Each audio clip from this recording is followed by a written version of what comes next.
Okay, so we go to the second tool that we can use for our programming.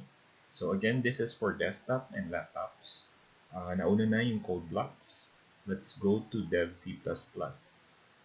So you can have the link below for the website of DevCPP, and medyo magulo yung website nila.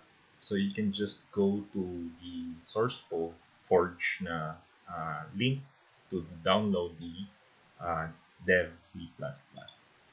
So after clicking the SourceForge link, you can just go to the download the latest version here. Just click that and wait for the download prompt.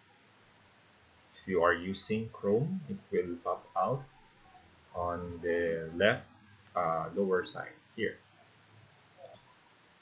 After the download is complete, just click on the file to initiate the installation process.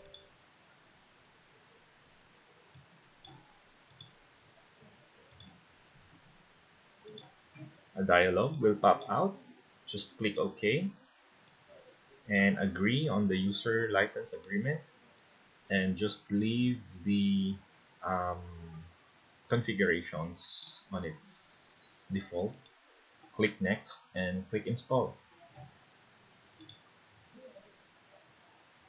Just wait for the installation to complete.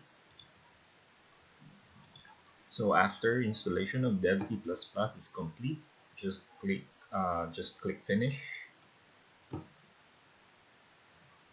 and DevCPP will run in your computer or laptop.